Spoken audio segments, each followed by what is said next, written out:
Wagon sab ninyo. Ah, unsa nga mouse makalakaw sa duha ka tiil?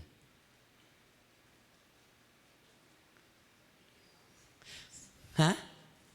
Mickey Mouse. Unsa nga duck makalakaw sa duha ka tiil? Tanang duck. Kay duha ra may tiil ang tanang duck. Gihapak ni DC si Tom. O nangusina sila, ingon si Daisy nga, sa tanang lamas, kinira yung si Bus Bombay may makapahilak. Ingon si Tom, di ka mo to, tinod lagi. Nagkuha si Tom o kalbasa, tibok gilabay si Daisy o perting hilakan ni Daisy. Nanluod si Daisy, ni sakay o kanang bihar padong Ayala. O pag-abot niya sa Ayala, nanaog siya.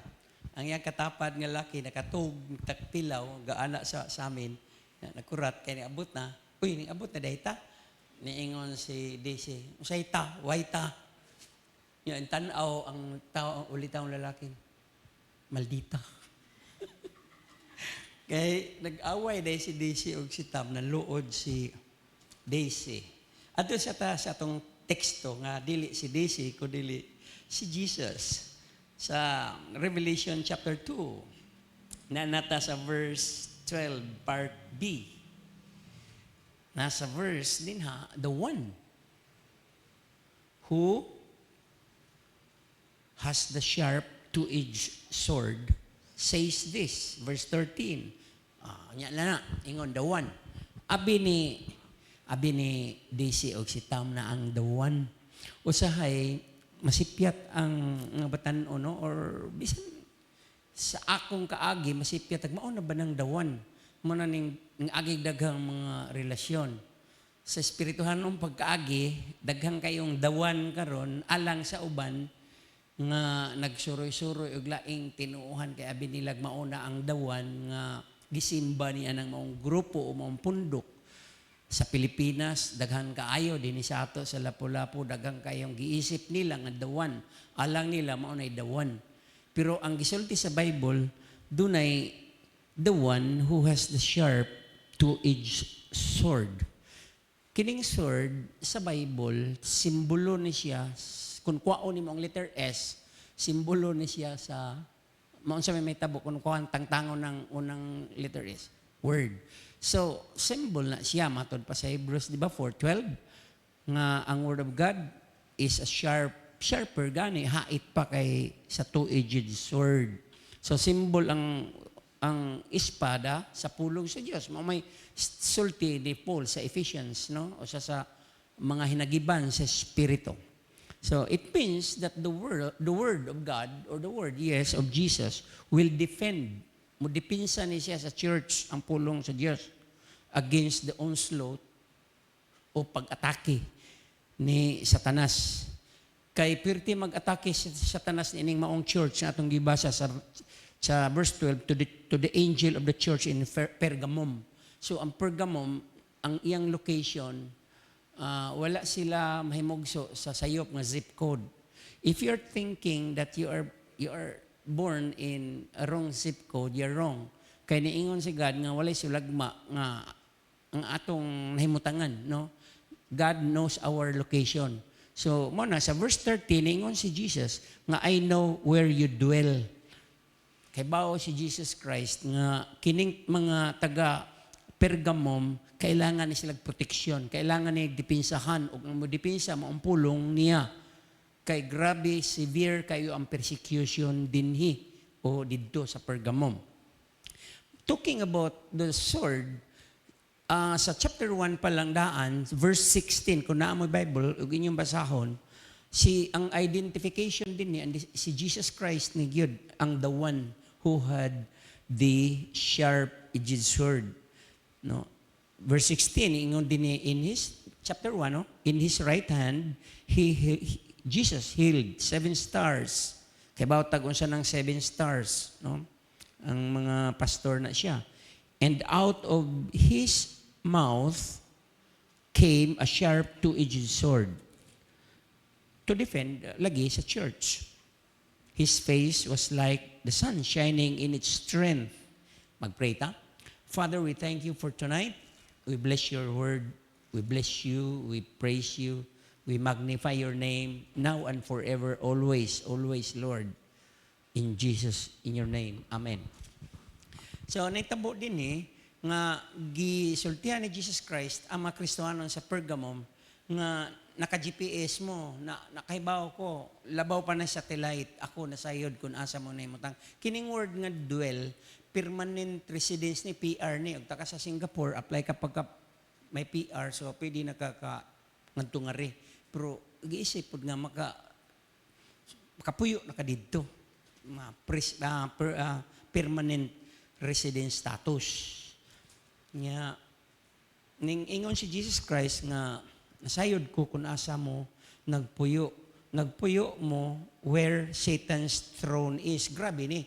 Mo na kailangan yun nagdepensa kay tuman gyud sila sa location diin ang trono or maghisgot ka na itag trono, dili ni physical nga lingkuranan nga trono ha, kung dili, kung ano siya, authority where the authority of Satan, where that authority emanates, di nagikan ang iyang puwersa, ang iyang power. So kay bawta, karon nga si Satanas, ang iyang trono, ang iyang authority, wa sa impierno. Kay wa pa man siya dito sa impierno, wala gani trono sa impierno. Anong tuuan na anay trono dito? Wala trono. No, walay authority siya dito. Hinukman siya dito. Incarcerated siya dito, meaning maghisgot ka kag impierno, bilangguan ni siya, labaw pa ni siya o Muntinlupa o Bilibid Prison. Bilangguan ni siya, way hari-hari dito. Wala. Tanan gihukman. So kana mga tradisyon nga ito nadunggan, sa iyop na di na tinuod. Maghadlok lang na siya. Aron mapadayon ang deception ni Satan, ang iyang fake o false nga pag-angkon sa iyang mga powerful siya. Yes, of course, powerful siya. But labaw nga powerful si God, ang naani mo ug naanak ko, ang Holy Spirit nga nag-uban nato. Amen? So karong gabi una, mao na ito masayran nga Pergamum was not built or founded in a wrong zip code. Sama nimo. May nabatian bitaw kong istorya nga doon siya ka Pilipino nga ning adto og USA sa New York City. Unya ning kaon siya sa ka restaurant nga dili pod bahalon. Nya ang sa pikas table sa ka pulis pod nagtan-aw sa iya. Kuyawan siya kay karabaya siya dito. Ngadto ra. Unya pagkahuman niya kaon, giduol siya sa pulis, ingon siya, "Are you done?" Ningon siya, "Kailan lagi siya nako?" Kaya nga si Dan man, "Kailan lagi siya nako?" Kuyawan siya, ayos niya kanang dakpon ba? Ningon siya, "Wa siya tingog." Ningon siya. Ningon siya, ingon pulis, "Are you a tourist?" Kuy baum siya sa apelyido nga tourist ko. Dan tourist. Siya, kurong siya, nakasabot ang pulis, Bicol. Kuy baum siya, taga Bicol ko. So, iyara istorya na magsuon nga. Kay ba ang Ginoo sa atong location? Kita taga Bicol ta, taga Liti ka, atong kagikan kung taga diin ta, di ta magmahay. Kay sa Acts chapter 17 pa lang,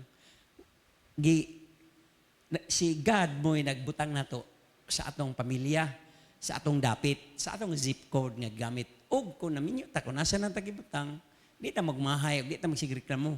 Kay ang Holy Spirit may nagbutang ana, nato diha. So, stifot ka lang. Amen? So, sa verse 13, balik ta dito. Asa naman Revelation, ingon din I know where you dwell. You dwell in where? Satan's throne is. Oh, grabe.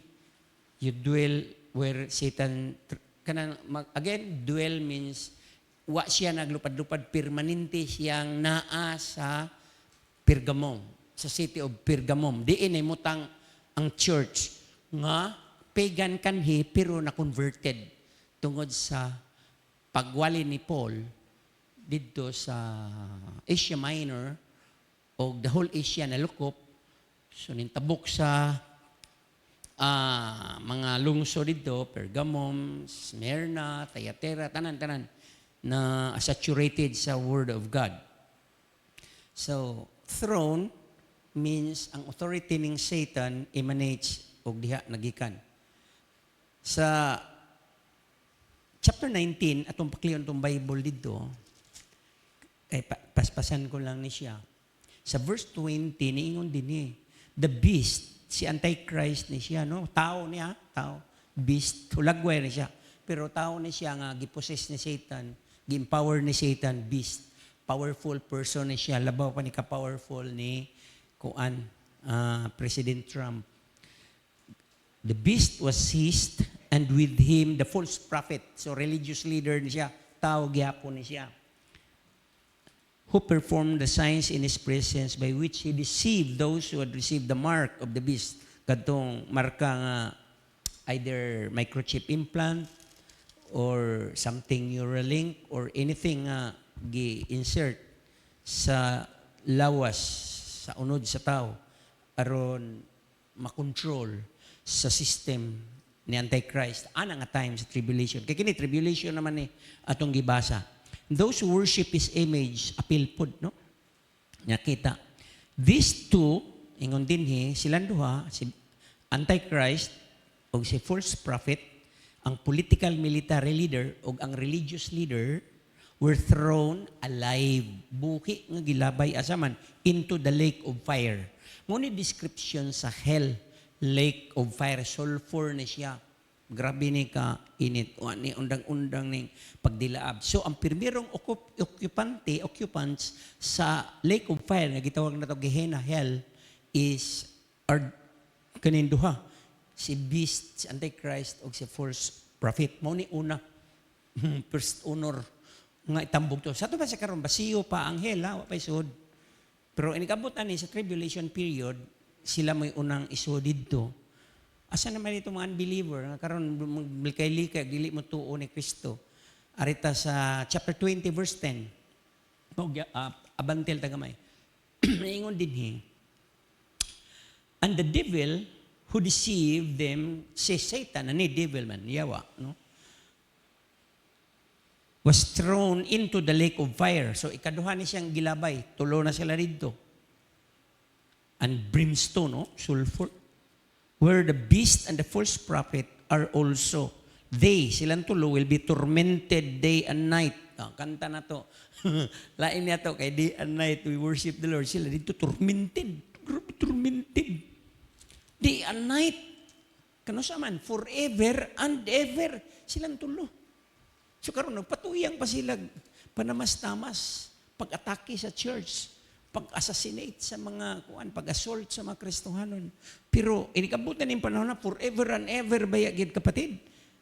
Tuwa na silang tulo. Asa naman dahil itong mga unbelieving na sila nahimutang sa verse 15. Layo ng ayo. If anyone's name was not found, of course, they will not be found. Unbeliever's name cannot be found in the book of life. Nganong man, wala sila maduot ni Jesus Christ. Yang isuat sila dito. No? Yang katong nagpakaroon nung nindawat, pero dili tinuod, niingos Jesus Christ, wa ko kaila ninyo. Wa magani siya kaila sa 5 ka buok nga kuan, katong wedding ba? No? Katong entourage nga virgin ko, no? 5 buok, wa magandam lana. Meaning, Holy Spirit, wa sila makabaton sa Holy Spirit. Wa maborn again tong 5, dili to Kristohanon. 5 ray believer ato, 5 ray nasulat sa ngalan sa libro, ilang ngalan sa libro sa kinabuhi. Simbolo na siya sa dili kay 5 lang, dili sa mga tao nga budawat ni Jesus Christ. Puy-an sila sa Holy Spirit. Makabuton sila laglana ba oil katong giwali ba ni pastor atong Domingo. Yes? Kakawa mo? So katong wa ka andam kay wa man sila ilana, kay wa man sila puy sa Holy Spirit, dili man to tinuod genuine nga converted. Ingon si Jesus Christ, ingon tong guru, excuse me, nga nagkulagway kay Jesus, ingon ang guru nga, I do not know you. Ingon, nanuktok man sila, open. Maupod sa chapter 22, nanuktok po sila nga, open. Pero, maupod sa Matthew chapter 7, verse 21, Lord. So, wala. Nanuktok sila, pero sila blihi, kaya dili man sila tinuod. Nakuha ninyo? Ningon pag yun dito si Jesus nga, I do not know you. Wa kaila. So, ang pangutana, nakaila si Jesus ninyo na to. Yes. Kaila kayo. Kahibaw mo nga na siya, gasatan na po yun. I know where you dwell. Muna ni maigsuon. Ikatulo nga, mo-occupy ang kanto ng way ngalan sa libro sa kinabuhi. Kaya kanang Book of Life, ang naadya, puro ra Christian. Puro ra believer, puro ra saved, way na sagol. Ang ilang mga ngalan, wala. So, wala na sila na-exist. They cease to exist. Tagaan sila bong lawas. Ang ilang espiritu, mo juwin dito, pero para, adto na sa lake of fire. Makuyog na dito. So, ay hari dito, way labaw dito, puro sila binilanggo forever and ever. Adto sila dito magantos sa silot nga giandam sa Ginoo. Pero doon ay limbong mga igsoon nga itong madunggan. Ang limbong mo ni nga sukad sa fall sa tao, hantod karon, deceive si Satan nga siya pa'y nag-angkon o tag-iya sa universo, sa creation, no?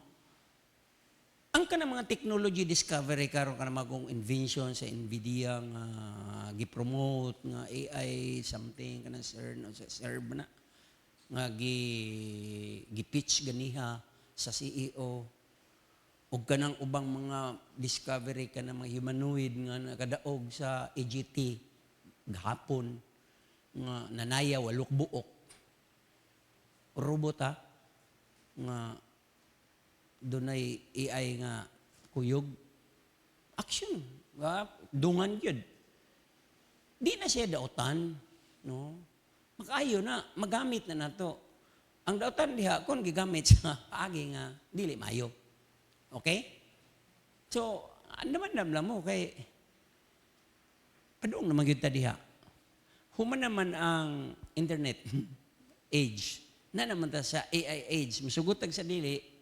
Akabantay mo, nag-open niya sa iyong Facebook, daghang kay mga ads din na, mga nag-offer na o mga programa o pag-educate sa user sa paggamit sa artificial intelligence kay mao naman na siya gyud. So giangkon ni Satan, no, hintry siya og angkon sa creation, sa universe. Mo na si Jesus Christ ninganhi. Pero bisag in the flesh, nimbiya siya dito sa cross, bitay ang iyang flesh. Kunya, ingadto siya sa bottom, sa inner core, sa Hades. Aron i-proclaim ang iyang victory. Ngadto sa mga Old Testament saints nga nindawat sa preaching sa mga prophets nga mauni ang tinuod. So iyan ang gida pagbayaw niya dito. Pero after 3 days, iyang gibuhi ang iyang lawas pagbalik. O dili same lawas, kundi glorified diretso ang iyang pagbuhi. Hulagway ni sa imo ug sa akong lawas, inig rapture, nigbalik ni Jesus Christ. Automatic ni siya nga mahitabo igsoon. Dili na AI, kundi EI, enhanced intelligence. Pwerte na ang ato, dili na ka-limited. So in the meantime, ang atong gitunan karon aron mahibaw ta sa mga promises ni God. Unsay nag-atang nato sa unahan. Ngilingig kay ni nga promise man gihon kinatong gibasa sa Revelation, dili ni komedya ngilig ni umaabot ni nga mahitabo ug mahitabo gyud kay di makak si God. Amen. Nakita mo din ni John. Kung nagsigi mog damgo, unyang inyong mga damgo, inyong i-refer o inyong i-testify, ang inyong mga vision, inyong mga goals, inyong mga dreams, inyong mga aims, guban pa, desires. Labang ko pa ni, kay nakitaan naman ni, human naman ni sa pananaw ni John, o gisuwat niya, kay gisugo siya sa Holy Spirit, isuwat na, o isulti na sa mga Kristohanon, nga gitawag og church. Kuha ninyo? Amen? So, suod sila dito, tambog sila dito, wala na, doon na second chance. Umana, karon ang chance. I-rapture na pa sila chance, 7 years. Pakahuman na, wala na. Kay ang makasuod sa millennium, kadto na pong mga believers. Ang unbelievers, gipangkuha. Sa rapture, ang believer gikuha, ang unbeliever nahibilin. Pero inikahuman sa tribulation, sa millennium, 1,000 years reign, ang believer na po'y musod, o ang unbeliever mo'y pangkwaon, ilabay, kani, chapter 20, verse 15. Pero, balik ko na to sa Revelation chapter 4, pag-abli kayo, may laing maka-break, maka-abli, maka-open ba? Sa silyo, mga silyo. 7 sa Roman documents, 7 ka silyo. Mo ng 7 seals. Hulagway ni sila sa mga importanteng dokumento. Ug mao ni ang titulo sa universe, ug si Christ ray makaabli sa titulo. So pag-abli niya sa mga sa silyo sa chapter 6, diha ang anunsyo dunay 7 ka trumpeta within the seal. Nganing tingog, meaning trumpet means to announce. Tingog man gi-anunsyo, no? Pagtawag.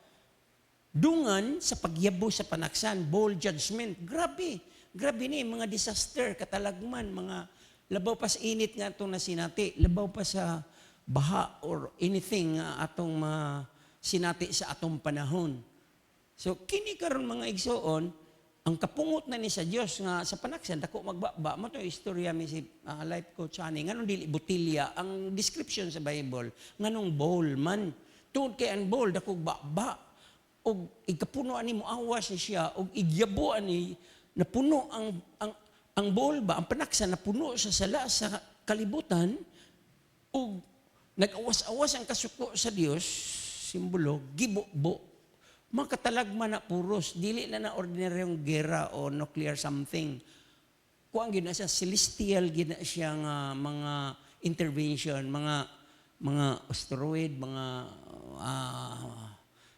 super kaayo nga mga super nga way mabuhi nga mga twisters, buhawi, kung saan ang uban diya, super mega typhoon, volcanic eruption, earthquake, tsunami, mga meteors, o uban pa. No, daghang kay mauyog.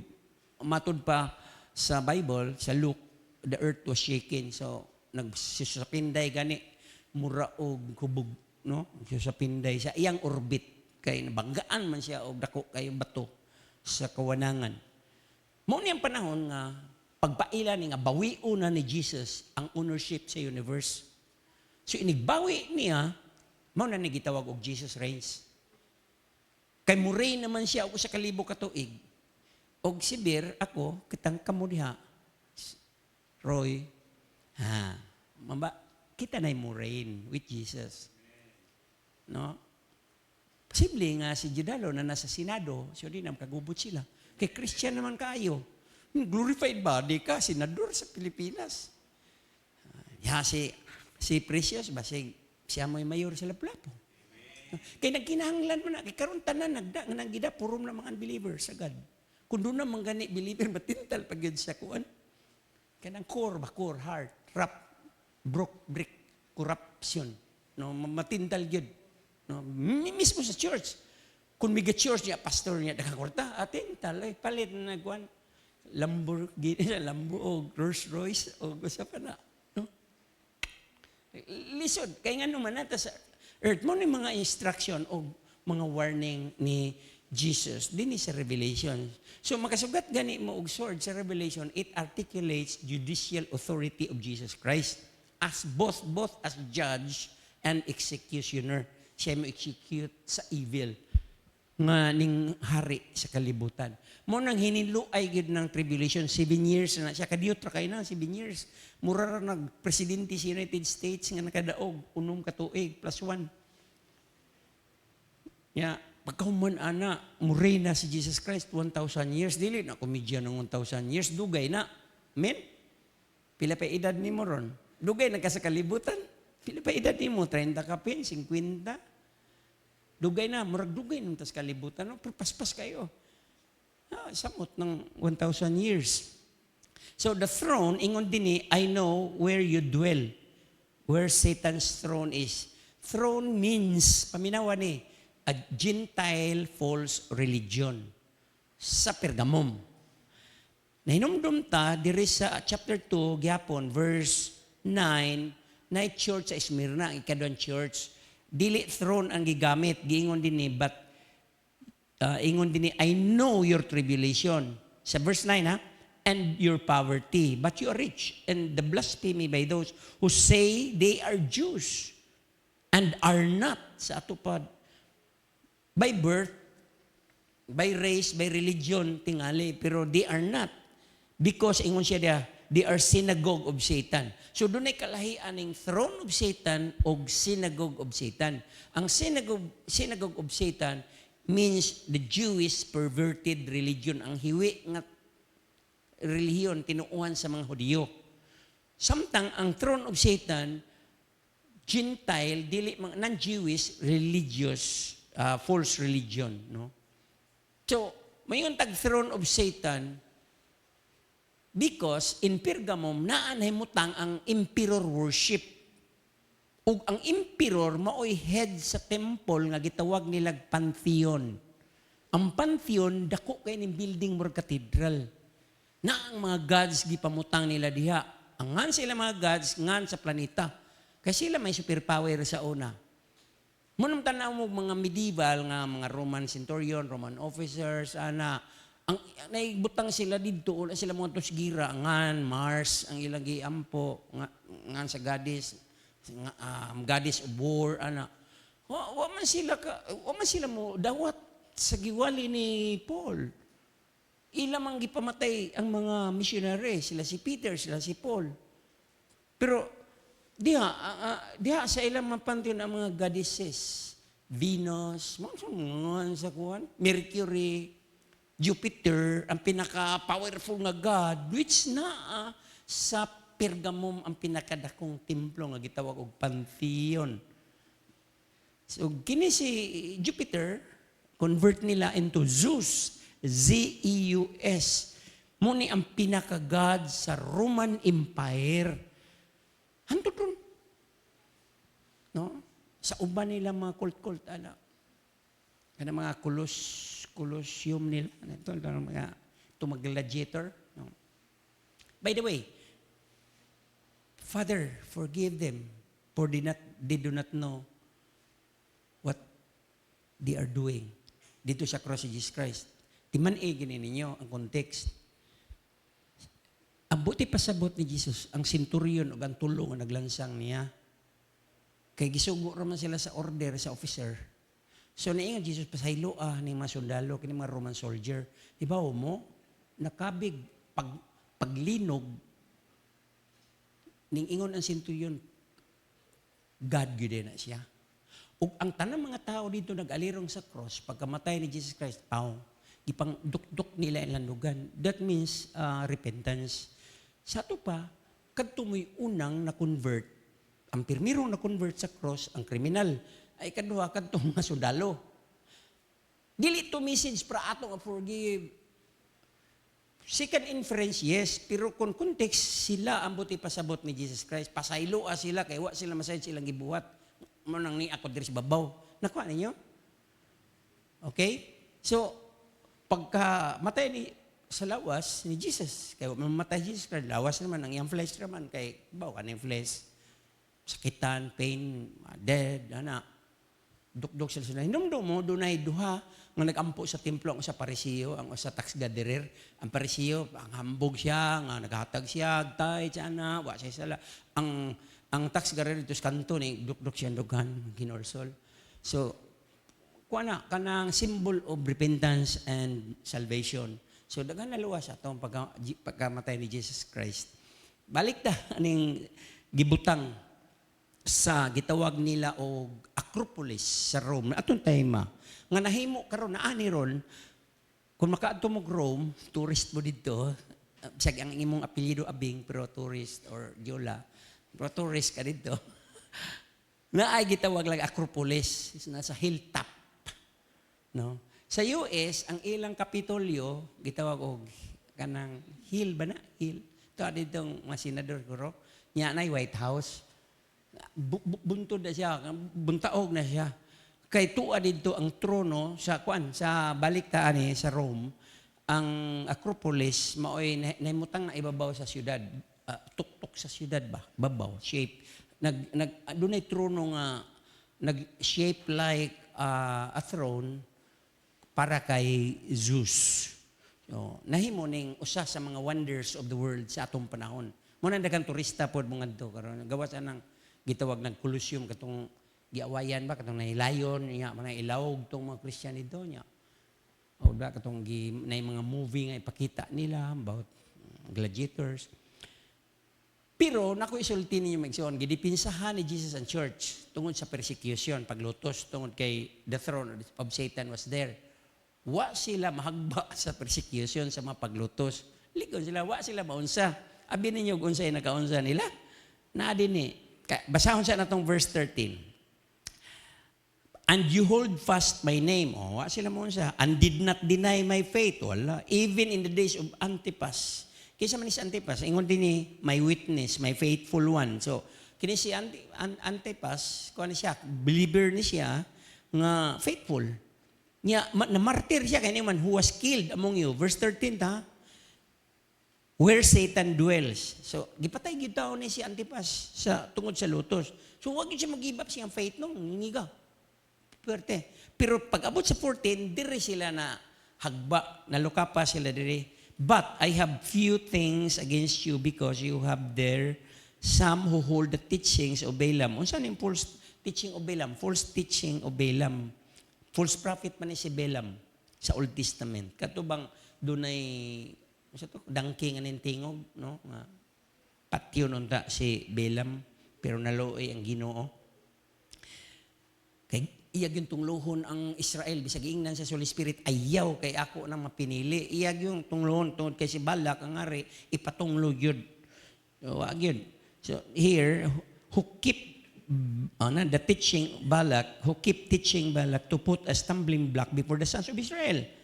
Natas verse 14 na, nara, to eat things sacrificed to idols and to commit acts of immorality. Muni teaching ni kanang Nicolaitans, no? Ni Nicolas. O sa po siya ka-elder sa church, Acts chapter 6, Nicolas ang iyang ngalan. Pero, ning defect siya, nahimo siyang cult, nahimo siyang apostate o nahimo siyang heretic o nagtudlo siya nga okay ra total grasya man pwede ra mag kuan buhat og dili maayo no.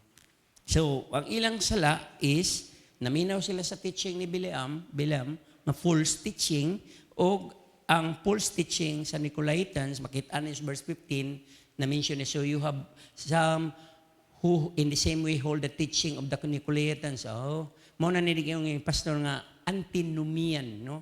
Anti means against, nomian, nomos means law, against the law means tungod kay supergrasya man. So, dawatan na ka ni Jesus Christ, pwede na ka magpatuyin sa mga kagalian, di na ka magpinor kay God is love man niya. Love man ka, di na mao. Sa to pa, og buhaton na niya, wa siya ma-converted. Iya lang gi-cover ang karatula sa church. Christian man ko, naman ko nagsimbahan sa CCF, naman ko sa tagagad of glory man ko. Bisag gamiton pa na niyan tanang fellowship sa Lapu-Lapu, bisag magpamimbro pa na siya sa Cebu, siya na Provincial Ministerial Association.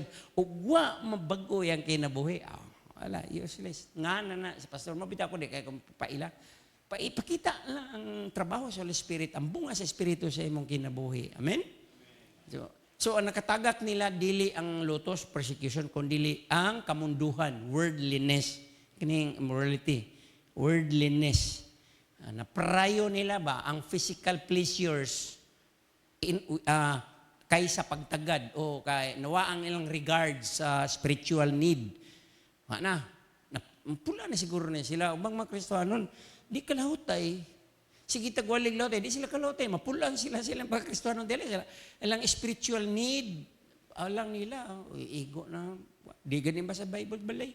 Di ganin mag-pray, igo na siguro mga nagdomingo murag religion ang pagtratar sa Kristyanismo dili ina na. No, gibadlong na ni Jesus Christ dinhi. Nabasa na to sa verse 14. So kita na to nga sa Satan gi-unleash niya ang iyang power, tanan classes power ngadto sa Church of Pergamum. Unya na-victimize gyud sila na dugayan kay kinahanglan mo gyud pagpangalagad og lahotay gyud, no? Endurance gyud, no? Sa hinay-hinay ning slide sila ning daus-us sila kay na-victimize sila, ning compromise sila nahinay. Hantod nakigminyo sila sa kalibutan. Mao na ni ang gisulti sa verse 14. Bidaos sila kay dili paglisod si Satan nganuan. Pagano sila, dili sila believers sa una, na-convert ra sila, no? Sama na to, good.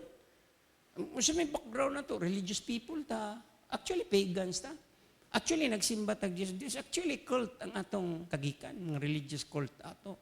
No? Ang uban yun, grabe pagani. Napa sila yung mga kwintas, mga unsa diha, ipamutang. Napa sila mga bakabak. Napa sila lana. Dagan-dagan, nisipon. Puntay ganyo, manangpit o unsa diha, makikisturag kahoy, makikisturag bato, makikisturag bukid, makikisturag buwan. Bisag unsa lang istoryal, binamagkalisod-lisod na. Labi na nang batos pantog, bisag unsa lang kuan kay mga doktor, lisod ba? Adto na yung dagan sa kuan. Binisaya nang siya ngog ug to atas sa kuan. Takluban o sa samar magwinaray lang nang bisaya. So ana ba kung dili tal malig-on sa pulong sa Ginoo sa Dios nga naa di ang sword nga mo protect mo depensa. Aw tagak gyud. Collapse gyud, hagba gyud, no? Tumbag gyud. Ug mo ni trick ni Satan kay iya paningkamutan gyud. He tries always labi na nga time sa atong time. Di nagsagol ang technology, ang philosophy, ang fake, ang false, sagol na sa atong panahon. Grabe. Grabe kayo. Nag-open pala nimo sa imong account, wala na. So hinay-hinay gyud sila may depart sila ug mipadulhog balik sa naandan. Balik sila sa naandan. Backslide baka ni sila. O, di ba kaya? Gitawag ni delusion, na deluded sila sa deceptive spirit. Na deluded sila sa deceiving spirit. Bisag nag-warning na si Jesus Christ. O bisag karon sa church. Matthew 24, sige nag-warning. Do not be deceived. No? Or, dunay muabot ang panahon nga daghang pa ka Kristo. No? Okay? So, giwarningan na tana. So again, dili lutos ang nakadestroy nila, kundi worldliness. Unsa man ning worldliness, and I will end this. Being worldly means, ingon din ni, mupuli, sa dihang mupuli na sa pwesto, diha sa atong kasing-kasing sa tao, mupuli ang worldliness sa pwesto sa kasing-kasing sa tao. Nga iya unta sa Dios. Sa dasig pa siya. Ning puli, sa Kristohano na, ning puli ang number 1, mo ni worldliness, garbo, kaduha, materialismo, ikatulo, tukmod sa unod. Kay lami man, ganahan man, nindot man ng drugas, nindot man ng alcohol, gamay lang god, nindot man ng muli lang kagamay diha nga mga forn, kay mo kalit naman pug pop-up niya, i-install, sayo na kayo. Di pa sa una, mahal kayo. Kanitanan ang worldliness, gidescribe ni John sa 1 John chapter 2, verse 15 and 16. So, hinahinay sila nga na inana. Wa man ka sila'y internet sa una, pero ang garbo, ang materialismo, kay ang Pergamo, usabaya pod kadako nga syudad, ug ang tukmod sa uno. Dili lang sa pagkaon, galami ang umba, kundi moralidad, kay ang gisgot natin, commit acts of immorality. Walay exempted nato dinhi. Taga ko ani maigsuon. Sorry. Pero naulian nakabarog ko balik. Unya ang kaduha din na og katapusan mosugod na sa pagsagop sa kultura nga self-serving culture. Ang tuyo sa pagserbisyo sa mong culture mao ang kaugalingong ideology. Dili ang values ni Christ, kundi dili ang values ni Lapu-Lapu. Lain ang culture. Ngadto ka sa Tondo, laing culture. Adto ka sa Tacloban, laing culture. Adto ka sa Thailand, laing culture. Sa Japan, laing culture. No? Why problema ang culture o ang tradition? Basta, iisa lang yun. Si Kristo, ang value ni Christ. Amen? Samanggod dato, God. Nga daghan, tagbandira, ipamutang din na, maglaray. Pero lahi, ginang ang bandira sa Pilipinas, ilaray na to diya sa kwan. Pusok, inot kay tanaw no, Philippines man. So kung Christian, ibayaw yun na to ang banner sa pagka-Christian. Amen? bisag naa ng tradisyon o kultura, dili gid na pala malingaw sa tagtanaw ng mga pairdas, itong mga tribo-tribo sa una, labi na magsaulog na diya sa Liberty. Ano, Liberty Park ha, dili sa Rhine. Liberty Park. Sa mga, lagi, cultural something, na. Alisod na sa mga public school teachers na kay ilangan mo kuan sila.